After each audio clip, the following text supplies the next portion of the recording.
getting ready to hear to sing with a live band. A little bit nervous because I flubbed it up the other day. But in the meanwhile, we're going to talk to John. So when did you start singing? Like, when you were a baby or what? Very close to it. About 12, 13. And why did you get excited and interested in singing? It's passed on through my family. Everyone in my family sings. Someone once said when the doctor spanked Buckson babies on the butt, they don't cry, they sing. So it's just hereditary, I guess. It's all in my family.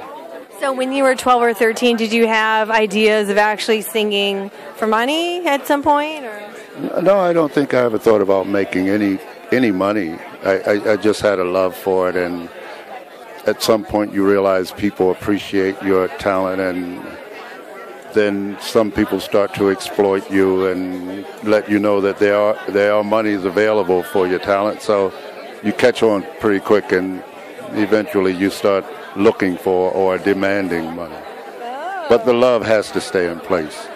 So you started singing at 12 or 13.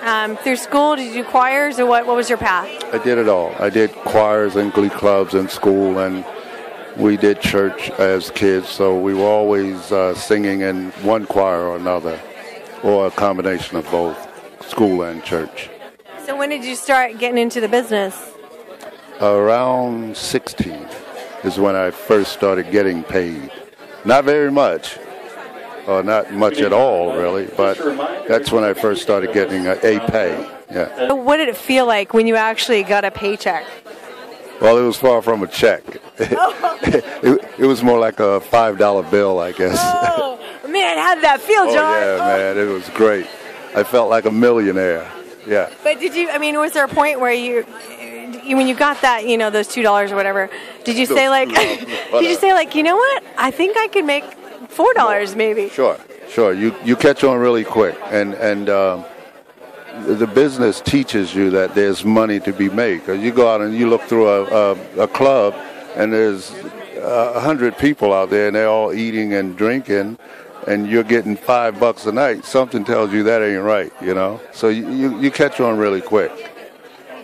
So I imagine you did a lot of singing in between, but when did you say, you know what, I have arrived and I have made it? I think my original group was called Portrait in Black, and we traveled the country with the original brand of the Stylistics, the 5 original guys, and we opened for them all over the country. And I think that was the point where I really believed that I could have a shot in this industry. So when did you make the move? Like, when was the transfer from that other group to where you are now? The transfer was Russell actually went. Our group disbanded. Raymond was with my original Portrait in Black group, and once that group disbanded, Raymond went with the original brand of Stylistics to play guitar. He's a guitarist. And when one of the original members of the original brand left, Raymond stepped forward and took his slot as a front man. And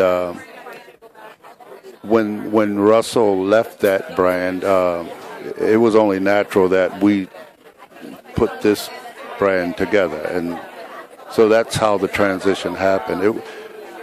Our association from school and being children, growing up together, playing on the same sand lots, and yeah, it's true. We lived in a 3 or 4 block radius. Wow. Billy Paul and the Intruders, and just everyone is from that area. So we grew up in north central Philadelphia, so it was just natural that we connect as a brand. To be continued. One of the most amazing things about this Soul Train visit was that I walked onto this ship, and I walked out to the poolside, and I saw this amazing dancer, so rhythmic and moving to this bass beat, dancing, swaying, very lucid.